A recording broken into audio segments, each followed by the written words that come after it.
Assalamualaikum warahmatullahi wabarakatuh. Perkenalkan, nama saya Diah Ayu Kusumaningrum, kelas A2 dari Prodi Teknik Informatika Universitas Krishna Dwipayana. Pada kesempatan kali ini, saya akan mempresentasikan mengenai sikap mahasiswa terhadap kasus korupsi. Pertama-tama, apa itu korupsi?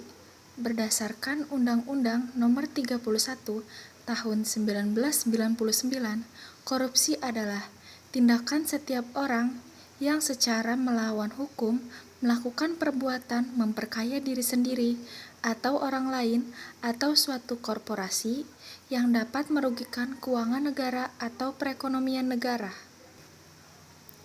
Selanjutnya, apa penyebab terjadinya korupsi?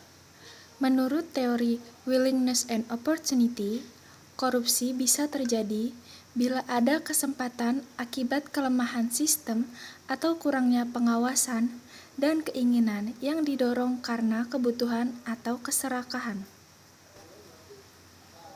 Contoh kasus korupsi besar yang terjadi di Indonesia adalah kasus korupsi Asabri.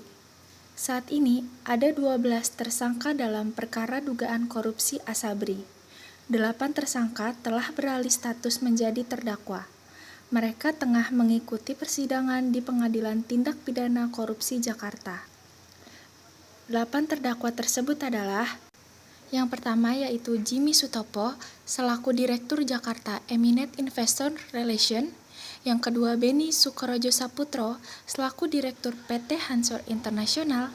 Yang ketiga, mantan Direktur Utama PT Asabri, Adam R. Damiri.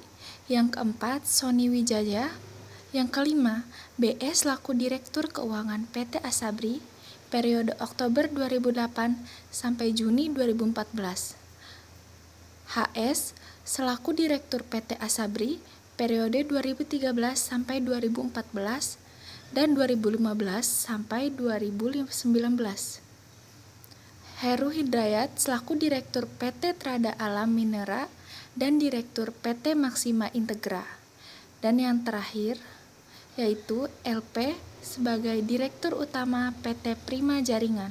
Badan Pemeriksa Keuangan atau BPK telah mengumumkan kerugian negara dalam tindak pidana korupsi di PT Asabri mencapai 22,78 triliun.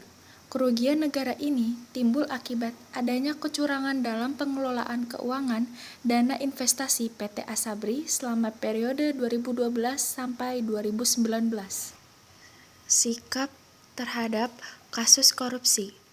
Untuk dapat berperan secara optimal dalam pemberantasan korupsi, hal yang pertama dilakukan adalah pembenahan terhadap diri dan kampusnya.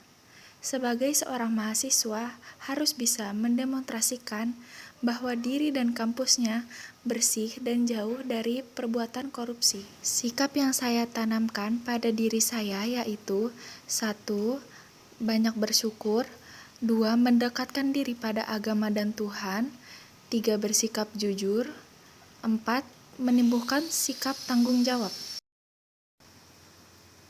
Sebagai mahasiswa, sangatlah penting menanamkan sikap anti korupsi pada diri sendiri, karena korupsi adalah tindakan yang merugikan dan mempunyai banyak dampak negatif, yaitu seperti: 1. Merosotnya kualitas pendidikan. 2. Kerugian finansial. 3. Ketidakadilan sosial. 4. Pengurangan tingkat partisipasi. Yang kelima, hilangnya akhlak mulia. Itulah pentingnya mengapa kita sebagai seorang mahasiswa harus menanamkan sikap anti korupsi, karena korupsi dapat dicegah dengan pembentukan karakter diri yang baik dan dengan menerapkan nilai-nilai anti korupsi, yaitu: 1. Kejujuran. 2. Kemandirian. 3. Kedisiplinan. 4. Tanggung jawab. 5. Kerja keras. 6. Sederhana. 7. Keberanian. Dan 8. Keadilan.